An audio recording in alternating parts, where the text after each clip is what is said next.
Good evening, Hall of Fame Dynasty members. It is I, Commissioner Jonathan, once again, and it is a Monday. We are here for our regular review. I am on time this time. I am on the right day. I actually was able to get a lot of the work done for it yesterday, and I'm excited for tonight's show. And so just to start off the show, before we get into it too deep, I just wanted to say that just remind you guys, we are about 17 days away from the NFL roster deadline. It is on May 15th. That is a Wednesday this year. We will have it normally on May 1st because that way the NFL draft is done. We have an idea of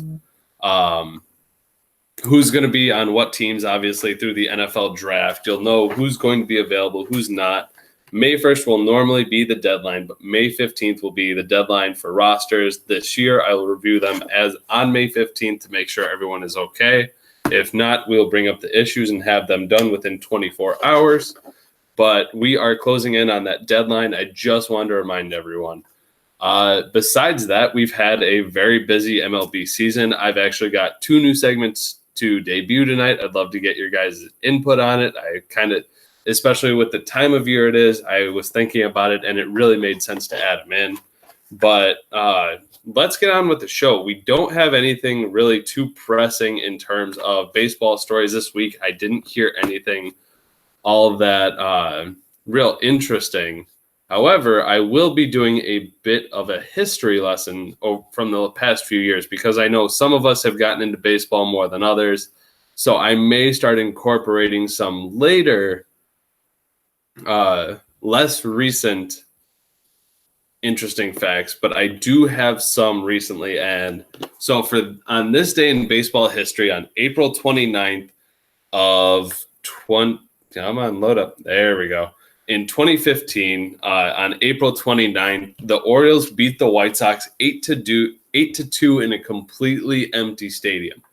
Now, if you guys remember, the reason it was empty for this game was due to the fact of the Freddie Gray riots that were going on in Baltimore. No one was allowed into the stadium. They still did do the regular broadcast. But if you can go back and watch even just a little bit of it, because it's weird to see a completely quiet, completely empty stadium. Guys are getting hits and there's no cheers. It's really eerie. It's really kind of creepy when it gets down to it. And it was one of the weirdest games I've ever watched. It sucked that my White Sox lost, but it was kind of cool to sit there and watch and wonder how many people were watching a completely empty stadium.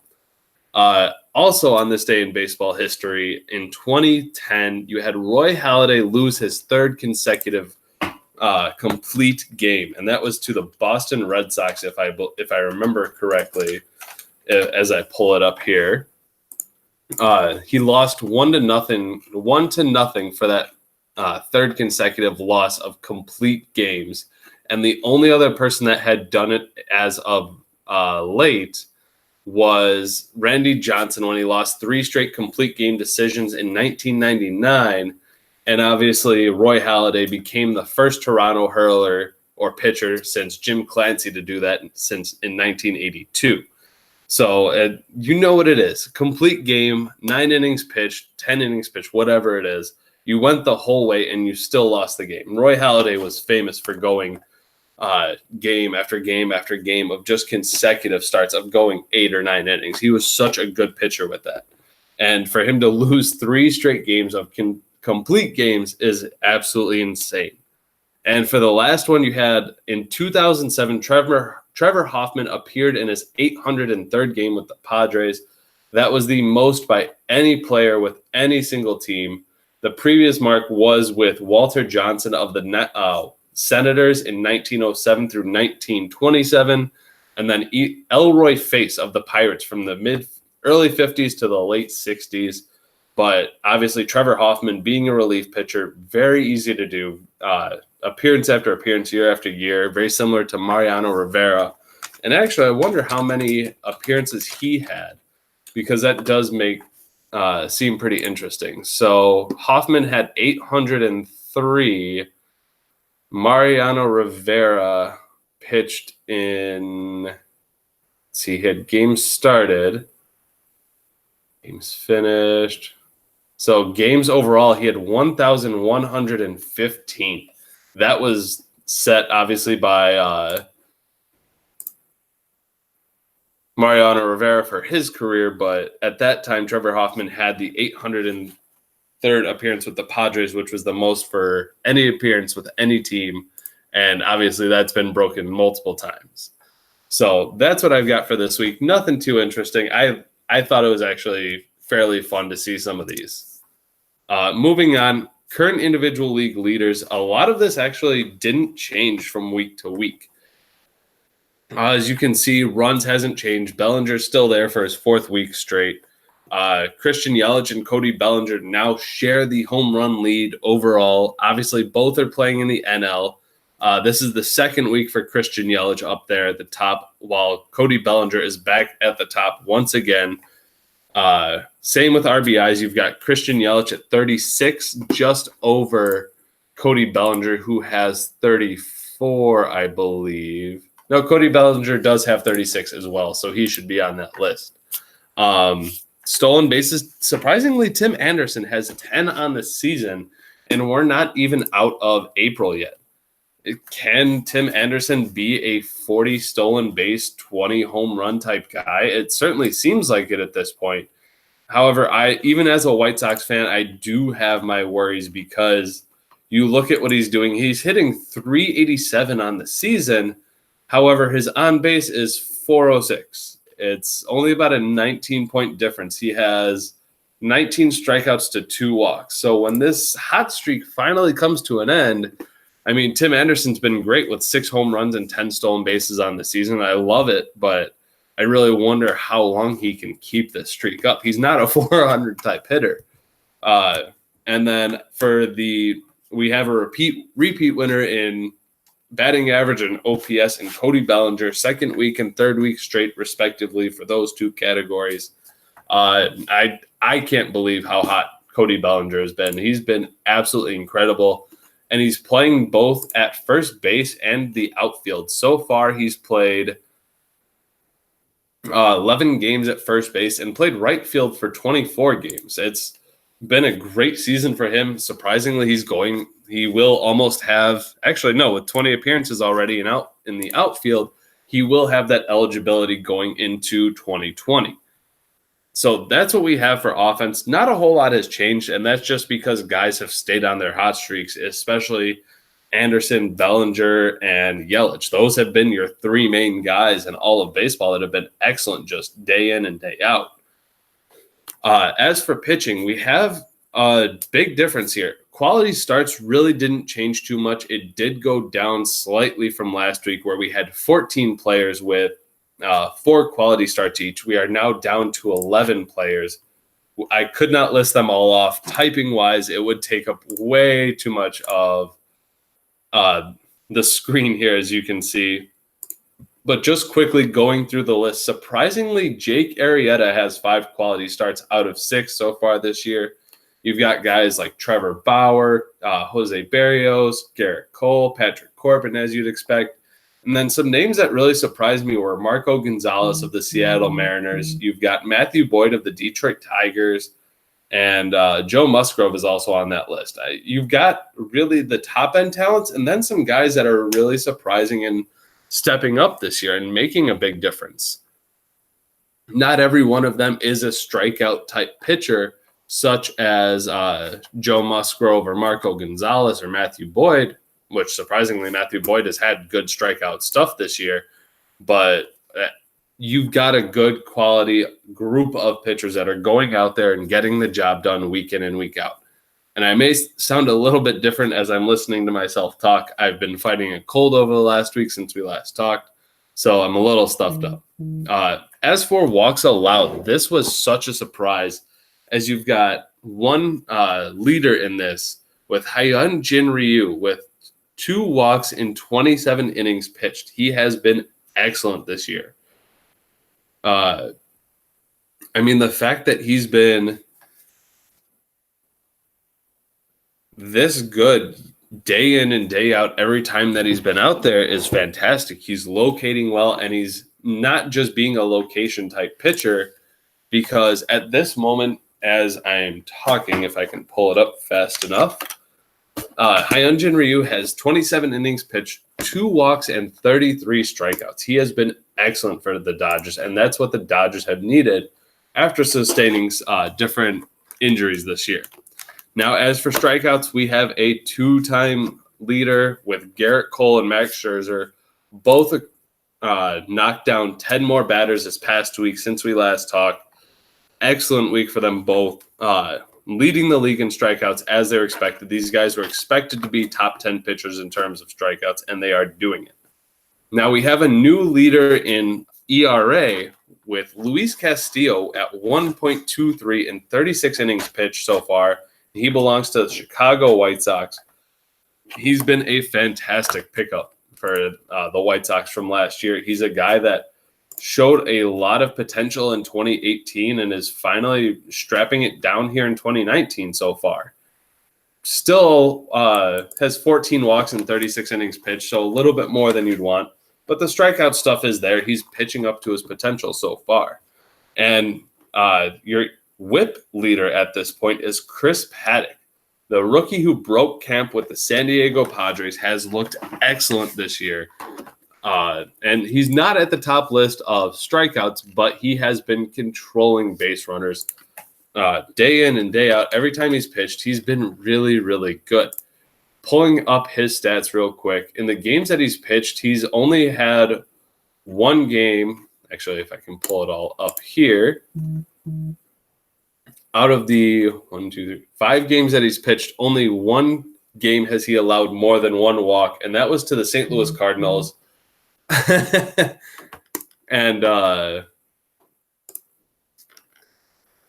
kind of lost my track of thought there for a second. Only walked more than one batter in one game. He's had very good strikeout games, but he's limiting hits. He's limiting runs. And he's allowed 1 hit in 2 games, 2 hits in 1 game, and 3 hits in another. He's faced some decent offenses in Seattle, Cincinnati, and St. Louis. They don't present the hardest of matchups, but he's still pitching out of his absolute goddamn mind for rookies, considering how many times we see rookies struggle. And then for saves and holds, Kirby Yates holds it for the 3rd week straight. He did share it with Shane Green last week, but he's been a absolute lifesaver for the San Diego Padres. So moving on, we've got the injured list. We're going to kind of run through these real quick. I'm not going to talk about all of these, as you can see. Some of the biggest ones, obviously Christian Yelich being day-to-day with a lower back injury for the Atlanta Braves is huge. That is something that hopefully he will not have to hit the 10-day injured list, and at this point he's likely to avoid it. You've got Mike Foltynewicz, who returned from the 10-day IL. I put IR. I think MLB should have gone injured reserve. It only makes sense. Eloy Jimenez for the Chicago White Sox, obviously hitting the 10-day injured list hurts them. An exciting talent, hasn't had the greatest start to his career at the MLB level, but hopefully the ankle injury will heal soon and he can get back to doing what he's supposed to do. If nobody else saw the Fernando Tatis injury, they originally called it a leg. I wouldn't be surprised if it's a groin injury because he did the absolute split stretching for a ball. I will post that video up later tonight. That did not look fun. It looked painful as all hell. I've never seen a guy do the split so easily and painfully as that. I mean, I think he got the out if I remember correctly, but he may be out for a little while depending on how bad that injury is. Obviously, the Rockies are hoping he returns soon, just like Rich Hill, who was recently reinstated from the injured list and looked really good. The Los Angeles Dodgers have a couple of injuries. Trey Mancini is day-to-day. Kristen Stewart will be starting a rehab assignment soon, so he should be back. The 2 other ones that I really saw as big injuries were Mitch Haniger for the Miami Marlins is day-to-day with shoulder inflammation. That hurts their offense. They really need him back. And then one of the ones that it sucked to see was Willians Astudillo of the Minnesota Twins, both fantasy and real life. He is a blast to watch. He is so much fun. They call him La Tortuga because he is a fat bowling ball type of guy, but he plays his ass off day in and day out. Not the fastest guy, but once he gets going, he's like a Mack truck. Good luck stopping him, because if he runs into you, it's going to hurt. So, I mean, nothing really too crazy, just a lot of smaller things over this last week. Guys finally coming back from the injured list. Possible day-to-day, maybe guys that jump on the 10-day injured list for a short amount of time, but nothing really big. So moving on, here is one of the newer segments that I put in here, and I titled it Fire and Ice. I only put the 14 days in there because I wanted you guys to know what I'm pulling these stats from. Every week I will be doing this. We'll be going over the past 14 days, who's hot, who's not. Guys that should be looking to rebound, guys that are just playing absolutely out of their mind or are just playing like absolute ass that should be good. And to start it off, Fire and Ice, I mean, obviously we've got the hottest guys on the left. No surprise, Christian Yelich over the past 14 days before he got injured. 12 runs, 9 home runs, 19 RBIs, 3 stolen bases, and a 390 average over the past 14 days. That means he had a home run almost every single day, driving in more than 1 run per day, even if he doesn't have a game, and that almost 400 batting average to go with likely what I believe to be a 500 on-base percentage in that same time. Surprisingly, also, Trevor Story's been very hot over the last few weeks. Not as much power as you'd like to see out of him, but 13 runs, scoring. He's driving in runs when he gets a chance and batting almost at a 400 level as well. When it comes to starting pitchers, Trevor Bauer has been what you want out of a fantasy and real-life ace. 21 innings pitched, 21 strikeouts, limiting the walks for the most part, if I remember correctly, if I pull it up here. Come on, go away, Paddock.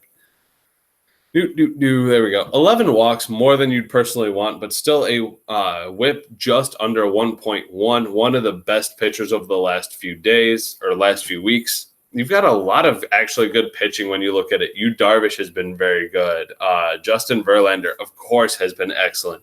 James Paxton, Clayton Kershaw, a lot of good pitching compared to what we saw earlier in the year. We saw guys that were just getting blown up day after day after day.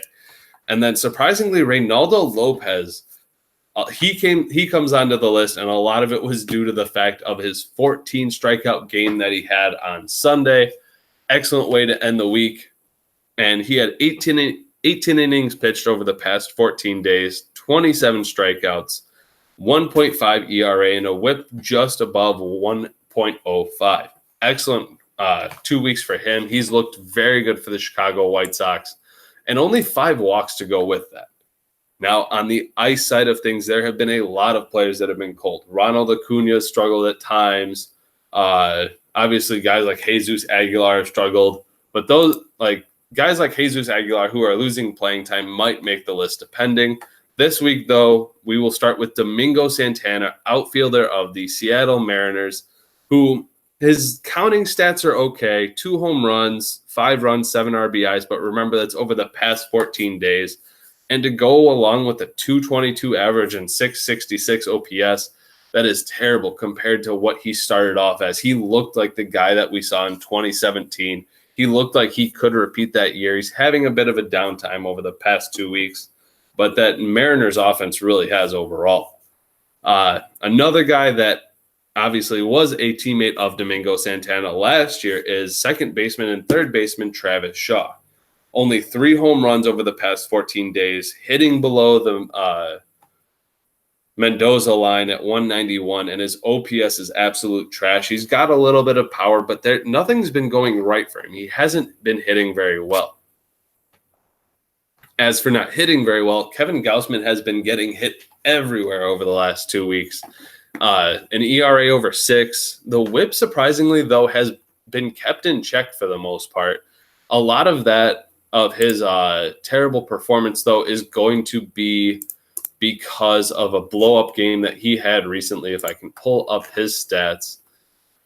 Kevin Gausman, there we go. His big blow-up was recently against the Colorado Rockies. He had 5 earned runs, and then in the game previous, he allowed 5 earned runs, 6 total runs to the Cincinnati Reds. He's had a tough time, but it's just the fact that when he's given up hits, they've come at bad times. And as you can see, he's allowed 4 home runs in 17 innings pitched. That's 2 per 9, and that's not a great number. I know the ball has bounced a lot for a lot of good players this year, for a lot of bad players as well. But Kevin Gausman has just struggled day after day, unfortunately. Another one that is owned is starting pitcher Mike Leake of the Seattle Mariners, the Fantasy Twins, with 17 innings pitched, a 5.82 ERA, a whip over 1.5, which means not only is he walking people, but he's giving up hits everywhere. And that's been a terrible part for him, especially the hits where he's allowed 24 hits in 17 innings pitched. You expect him to be better than this. You expect him to be able to control what he's got. And he will never strike out 9 batters per 9, but he will give you opportunities of low ERAs and good ratios. Unfortunately, that has not been the case over the past 14 days. And moving on to our other news segment, it is the road to the show. This is something, especially this time of year, we have seen guys called up. We've seen the Eloy Jimenez's. We've seen obviously Fernando Tatis made the team. But this is where we start to see the call-ups due to injuries, due to bad performances, because we are a month into the season. Teams aren't willing to sit and wait on these guys, especially if they've lost a big name like Trey Turner or obviously the Braves have bounced around their pitching a bit. But so over the last week, we've had a lot of big names get called up. Obviously, we got to see Vladimir Guerrero Jr. called up on Friday. He's looked pretty good over the past week, over the past few days. He hasn't had anything fantastic yet. No home run for him yet as of Friday. But 250 batting average, not great in the OPS, but we know he's just settling in. Pitchers have pitched away from him. He's not getting pitches to hit because everybody's seen the highlights. One guy, though, that has been hot ever since he came up was Michael Chavis of the Boston Red Sox. They called him up, and he's done nothing but hit for power. And unfortunately, I mean, as much as you'd like to see the power, you kind of want to see, you've seen average to go with it as well. He's got 3 home runs in 27 at-bats with almost a 300 average and an OPS over 1.0. He's looked very good, and he likely should get a lot of starts at second base. So far, he's up to 6 on the season, so that's going to be some good flexibility for the Miami Marlins. We've also seen Carter Kieboom for the Fantasy Marlins get called up, playing shortstop for the Washington Nationals. He also has shown some power, not as much average, but he's looked just as good in the 15 at-bats that he's had at the major league level. Some lesser names that are known, Cole Tucker, Luis Rengifo were both called up for the Pittsburgh Pirates and Los Angeles Angels, both called up last week. Lesser names, not as obviously fantasy studs as many. And then one that you had called up today was Nate Lau. Or is it? I can't remember if it's Nate. I think it's Nate Lowe and Brandon Lau. Brandon Lau, obviously, of the Tampa Bay Rays. You have Nate Lowe of the Tampa Bay Rays as well. He just got called up today and is making his major league debut tonight. And he is part of the New York Yankees fantasy squad. And if I can pull him up here, he is still in the minor leagues for the Yankees at this point, but he is batting 5th tonight, 1 at bat. He does have a walk, so 2 plate appearances, 1 walk so far, and he was hitting excellent in the minor league. So that is definitely a corner infield first base type guy to keep an eye on, especially for the fantasy Yankees that have really struggled at the infield position this year with Marwin Gonzalez. Chris Bryant has not been the guy that everyone expected him to be, and same with Tyler White. So that's a good pickup for him. Now, since we are on the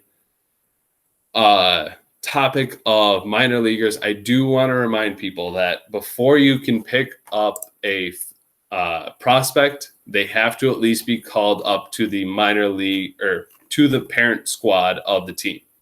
So Cole Tucker cannot, like a guy like Cole Tucker or Carter Kieboom, if they are available, they must be making at least up to let me start over. Guys like Cole Tucker, Carter Kieboom, Nate Lowe, if they are available, you cannot put a bid in on them until the day that they are called up. So say Cole Tucker was announced that he was going to be called up this Friday, you can't put in a bid until Friday. So even though we know he's coming up, you have to wait until he's called up, just so that way, obviously, teams announce it earlier for lesser prospects, but that way everybody gets their shot. That way it's all on even ground. So just wanted to put that out there, just because obviously I don't think everyone reads the league constitution week after week after week. I know people forget. I forgot myself. I had to reread it before the show just to make sure I had it right, and that's what it is. So moving on, let's get into the week 4 matchups. We had a very fun week this last week. We saw 2 of the top teams taking on each other in the Chicago White Sox and the Colorado Rockies. And what? That makes no sense, Kevin. I will hit you up after the show. Anyways, the top 2 teams both leading their divisions, and what was looking to be a great matchup didn't turn out to be as much so overall on the scoreboard, as the White Sox won 9 categories to 3, bringing them up to a 38-10-0 record, while the Colorado Rockies still are way above 500 at 24-18-6. Now, I say that the scoreboard doesn't truly represent what happened in this matchup, and this is why. Obviously, the White Sox had the offense to themselves for the most part. 11 run, the power, the runs, the RBIs, they took advantage of all of that. A lot of that is on the backs of Cody Bellinger and Juan Soto this past week. Not everybody on my offense performed, I will say that much, but really batting average was close, and that was about the only thing on the offensive side. But when it came to the pitching side is where the Rockies really held their own and kept themselves in this matchup. Obviously, quality starts were away, but the White Sox gave up too many walks, gave up too many runs, and the whip really was very, very close. Few hits here, few walks there is really what it came down to. And I will say for the Colorado Rockies, I know Keith doesn't want to make any excuses, but offensively, his team went into a slump this past week, Jose Altuve, and when you catch it, sometimes you catch teams at their hottest, sometimes you catch them at their coldest. I don't expect the Colorado Rockies offense to remain this cold. And since I am on their team page looking at tonight, they've already started to hit again this week. You've got Matt Chapman, who has an RBI, Adalberto Mondesi with 2 RBIs. It's head-to-head is always tough because if you get injuries, if you get bad performances, they can kill you real fast. But both these teams played their asses off, played very well. The fact that the Colorado Rockies drove in 45 runs on only 9 home runs is excellent. They took advantage when guys were on base. As for team MVPs, once again, it goes to the White Sox, Cody Bellinger at first base and outfield. Originally, I wanted to give it to Juan Soto because he did have an extra stolen base, and about the same, where is it? Let's see, detailed. Both had 3 home runs. Both had the same RBIs, but Juan Soto had 1 more stolen base. But the fact that Cody Bellinger is seeing everything like a beach ball, he deserves it for Chicago White Sox. As for the Colorado Rockies, theirs actually came on the pitching side of things in Jack Flaherty, who's been very up and down this year. Overall has a 4 ERA, but this past week made 2 starts, went 13 total innings with 2 walks and 14 strikeouts with a 2.77 ERA. And that is what the Colorado Rockies need out of their young ace like that, especially only at 23 years old. Flaherty is expected to be here for a long time. They need that guy to step up. They do have some guys that are volatile and John Gray who have the strikeout potential. But Jack Flaherty stepped up in this matchup, gave a quality start, and did what he could to carry the Rockies as much as possible. Obviously, like we talked about, Hyunjin Ryu, another guy that was up there, 10 strikeouts in 7 innings. Still no walks, So he's locating his stuff. The Rockies are looking great on pitching right now, and if they can get their offense hot and healthy, they will be a team to mess with. Not to mess with, because they're going to be so good. Moving on to our second matchup of the week, we've got the Minnesota Twins taking on the St. Louis Cardinals. Battle of the Midwest here. And the St. Louis Cardinals have been a very odd team this year. Right now, because of this week, they did win 8-3-1. They do sit at 24-20-4, just above the 500 mark. Obviously, depending on where those 4 ties could have gone, depends on where they'd be sitting. They do sit third in their division, while the Minnesota Twins fell to 20-26-2. Still a very respectable record at this point in the year in a very tough division. They do sit in fourth, but not much behind the Houston Astros. So let's break down this matchup and see just what happened. A lot of it came the fact that the St. Louis Cardinals just took advantage of every single possible offensive advantage that they could. 67 runs, 17 home runs, 65 RBIs. They had a ridiculous offensive week in terms of counting stats. Same with 6 stolen bases. When you're getting 6 stolen bases and 17 home runs, excellent week. However, the Twins took the ratio battle in this one with a almost 300 batting average and OPS over 850. Really came down to that. On the pitching side of it, you can see the Twins struggled more than the Cardinals did. Obviously located their pitches a lot better with only 18 walks allowed. However, they got hit around a lot more, and that's where the problems really ended up for these two. Obviously, saves and holds, these two teams tied. And that's one that's going to happen fairly often because of the fact that relief pitchers are volatile. The situations are volatile every week. But something that impressed me was, surprisingly, the team MVP for the Minnesota Twins was Luke Voit of the New York Yankees with 10 runs on the week, 4 home runs, 10 RBIs, and over a 400 batting average. He has been on fire. He's a guy that a lot of people didn't know what to expect coming into this year, but he's locked down that first base spot for sure for the Yankees, and that is a very valuable asset for any fantasy player. And obviously, going to the St. Louis Cardinals side of the ball, we remain with the New York Yankees in shortstop Gleyber Torres. This was a bit tougher of a pick for me just because of what the St. Louis Cardinals brought to the table. You had Freddie Freeman, who had a little bit more power, who had a better average. However, Gleyber Torres provided 3 stolen bases, which was half of the team's stolen bases on the week, provided a good average at 290, and had just as many RBIs, 1 more run, I think made the difference here. And I like, especially out of the shortstop position, getting those stolen bases, getting almost a 300 average, putting his team where he needed to be. Moving on, we have the Atlanta Braves taking on the Toronto Blue Jays in a matchup that was, I thought, going into this year, I would have expected the top 2 teams, whether it was first place or second place in their division. And unfortunately, it hasn't been that great of a start for either team. They've kind of bounced around. The Braves less so than the Blue Jays, and it showed in this matchup with the Atlanta Braves taking the 8 categories to 4 and moving themselves up to 25-21-2 overall on the season and second in the division over the Houston Astros, with the Blue Jays still remaining in 4th place at 18 wins on the season total overall. Really, this one came down to a bit bad stroke of luck. This was a very close matchup. Both teams had about the same amount of power. Without Christian Yelich, the Braves would not have been at the spot that they are. And the Blue Jays offense still has remained fairly cold. You've got guys such as Manny Machado's only hitting 235 on the season. Eric Hosmer at 245 on the season.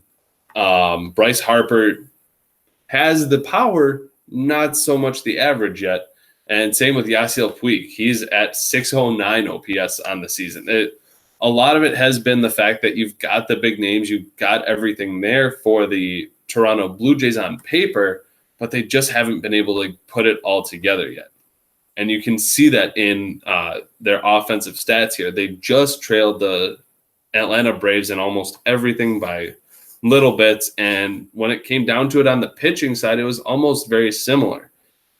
A couple less walks, just a few more strikeouts, and that ERA, both teams over 5.5. Unfortunately, they just allowed one too many runs and lost that category as well. Same with WHIP, very close. Neither team great, but both teams obviously did not have their A game on the field completely. When it comes to MVPs, though, one name I never thought I would say was third baseman Eduardo Escobar for the Atlanta Braves. This was one I never expected to have pop up, especially with a team that has Christian Yelich, Ronald Acuna, JT Realmuto. And the only reason I gave it to him is he was hot this last week. He found his stroke. He had the tied for most home runs on the team with Rhys Hoskins, Carlos Correa, and Ozzie Albies all had 3 for the Atlanta Braves. However, he had the most RBIs, had an almost 500 batting average in 25 at-bats, and just put it all together for this week and really helped carry the Atlanta Braves to a winning week. And the same can be said for the Toronto Blue Jays. Unfortunately, they just couldn't get the win, and that is all thanks to Jose Abreu. Only 2 home runs, but he had 12 RBIs, an average over 500, 5 runs scored, and those 12 runs batted in are good for just about 25% of the team's RBIs this past week. So Jose Abreu is finally finding his stroke, has gotten hot, especially when he faces the Baltimore Orioles. Always easy to do that, and he hasn't done great tonight. 2 at-bats, no home runs, no hits, nothing else, but the White Sox are killing the Orioles at this point, apparently, 12-2. So hopefully Jose Abreu finds a stroke for the Blue Jays this week once again, and they can get back into their winning ways. Moving on to the Battle of the West here with the LA Dodgers and the Houston Astros, both respective in their West divisions. And I thought this was going to go a different way. I was hoping it would go a different way. I am rooting for Kevin. I've loved to see him succeed so far this season. It's been kind of a cold slump for him these past 2 weeks as the Dodgers take 8 wins to 4 this past week. And they've been a team that has kind of bounced around, that is sitting right about that 500 mark. Same with the St. Louis Cardinals, tied with the St. Louis Cardinals at second place in the division at 24-20-4, while the Astros fall below 500 for the first time this season at 21-22-5. And let's break this one down. Really, it's kind of an odd one to look at. We knew that the Houston Astros were never going to have a ton of stolen bases. That's not their style at this point. But they provided power. They provided runs. They had a good offense. Somehow they had more home runs but less runs batted in. But they did take OPS. They did take batting average. And what really helped the Dodgers in this matchup was their pitching. Their pitching was on point. They were able to locate well. They were able to do pretty much everything right when it came down to it, as they had an ERA under 3.0 at 2.91, a whip under 1.0. Everything went well for them there. And when it comes down to it, it's surprising that they were able to pull that off, because it's hard in any head-to-head league to get an ERA under 3. But a lot of that is thanks to a start from Jared Eichhoff. Zach Davies is at a 1.38 ERA on the season somehow, looking at his team right now.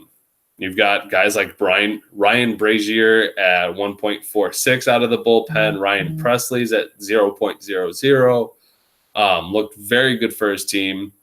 Charlie Morton, of course. Marcus Stroman has looked great this year. And that's a lot of what it came down to, was the pitching finding its groove and not allowing many hits this week. However, the team MVP for the LA Dodgers is Jose Ramirez. Surprisingly, after a cold start to his year, he hit very well this last week. As I pull it up here. There it is. Jose Abreu, he's still hitting below 200 on the season, but this last week provided a home run, 3 stolen bases, an average over 300. And the stolen bases what helped. Obviously, not the home amount of RBIs that you'd like to see, but nobody really stood out in terms of pitching except maybe Trevor Williams. Even then, he had an ERA over 4.5. Didn't really contribute to what you would think. So Jose Ramirez is the Dodgers MVP. Hopefully he is finding his stroke. I know the Dodgers would love to get that out of him this year.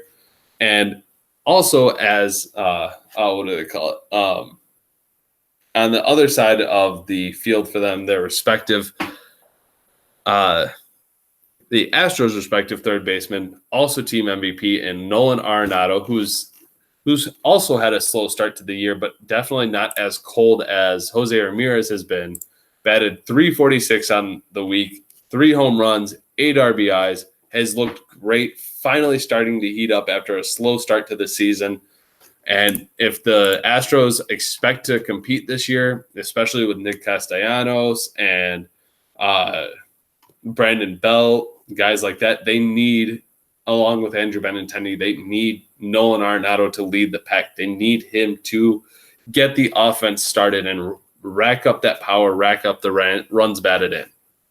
Now, moving on to our last one and closest of the week, the one that I expected to be the least closest was the Miami Marlins and the New York Yankees. These two teams are bottom dwellers in the Hank Aaron division. Actually, sorry. The Yankees are the bottom dwellers of the Aaron division. You've got the Jackie Robinson division Marlins sitting at the bottom with a win percentage under 350, but they can say that it is even closer because of this week as they took 6 categories to 5 losses and 1 tie between these two teams, both within a game of each other now. Obviously, 1 win separating these two teams. The Yankees finally getting their first tie of the season as we sit here. So let's break this one down because I expect these two teams may be at the bottom the entire year. The Marlins finally getting their first winning week, though. Maybe this sparks them to something hotter this year. Maybe they are finally able to start winning like they thought they would be.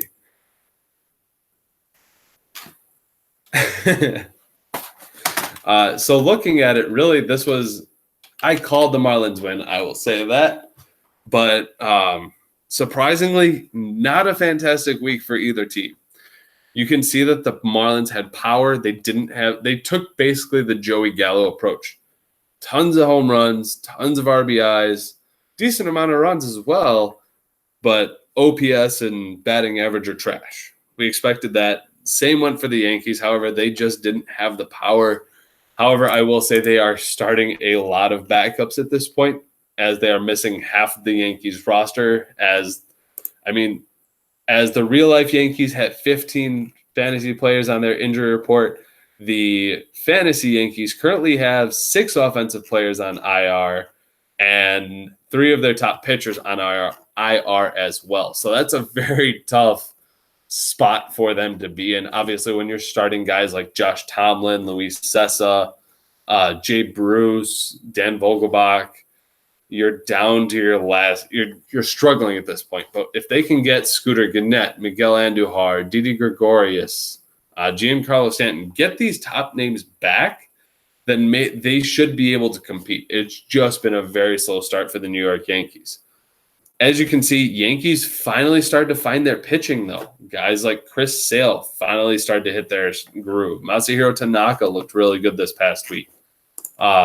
And that's kind of what the Yankees were based on. They have some of the star power in Gary Sanchez and Chris Bryant on the offensive side of the ball, but they do have some very good pitching. Justin Verlander as well. Obviously, they need these guys to pitch up to their talent performance.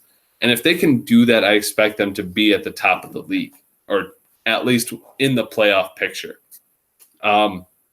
This was the first week we've actually had 2 starting pitchers in the same matchup get team MVP. For the Miami Marlins, it went to Zach Wheeler, who threw 7 shutout innings, 11 strikeouts, no walks. Obviously, a very quality start. And this is something that Zach Wheeler, not a lot of people believed in him doing consistently, and he hasn't shown that he can do it consistently this year, but the fact that he started to heat up. Over the past 22 innings, he's got 22 strikeouts, and his whip isn't great, but he's got the strikeout stuff. If he can command it again, expect him to be great. And if the Marlins are expected to move him, he will be a name that you should look at for sure. As for the Yankees, Chris Sale finally looked like he was back in form. Finally looked great. 12 innings pitched, 18 strikeouts, and a 3 ERA. ERA a little bit higher than you'd want for a week. But overall, on the year, you'll take it when Chris Sale is sitting at a 6.3. Chris Sale finally looks to be back in shape, and the Yankees need him to be, along with the guys that I mentioned earlier. So that's what we've got for week 4. Some excellent matchups, some teams that played very close, and the scoreboards don't show it. That's why I like going through it. You really get to see what happened. Now in week 5, we've got some lopsided or could be lopsided matchups. The Minnesota Twins taking on the New York Yankees.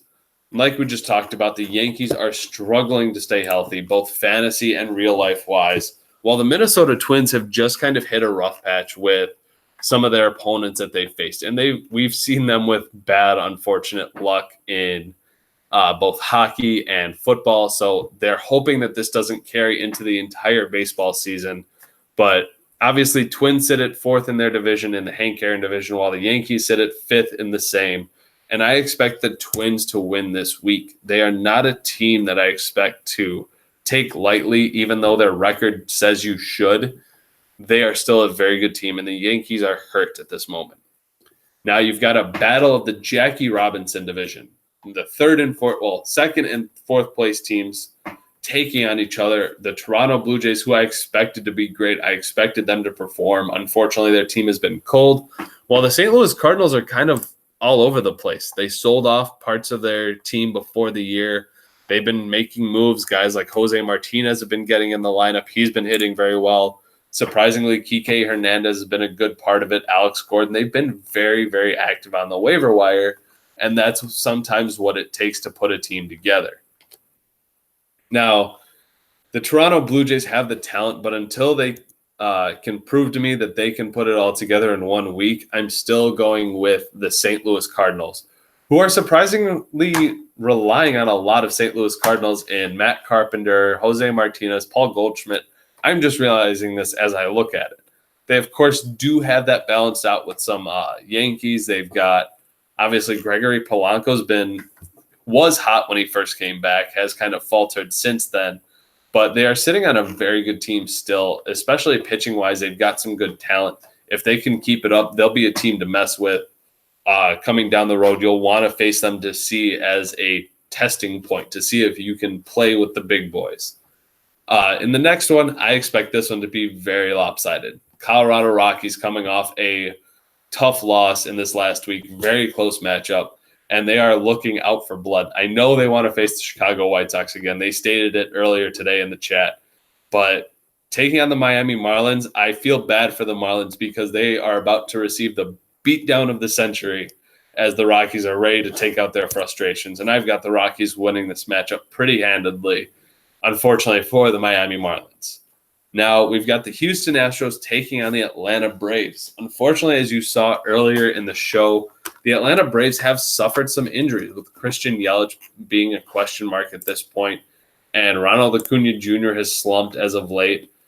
Robinson Cano, DJ LeMahieu, Austin Meadows are hurt for the Atlanta Braves, and we haven't seen the Atlanta Braves be too active as of late. I have tried getting in contact with Sean. I'm hoping he's all right. If any of you guys have heard from him, let me know. I know he's not one to just up and leave. I know he's had a lot going on in life. So as it is, the Houston Astros have actually been very talented. They've had some up and down matchups, and I'm actually going to take them this week because the Atlanta Braves have been a little bit quiet in terms of activity. So I expect the Astros to show up this week. I expect them to have a good week and actually give themselves a chance to compete because of the guys that they do have. They do have talent on the team. They just need it all to perform in 1 week. Unfortunately, it hasn't been that great of a start for them, but of course, it's only Monday. Give me the Houston Astros in the upset of the week. Now, in this last one, we've got the LA Dodgers taking on the Chicago White Sox.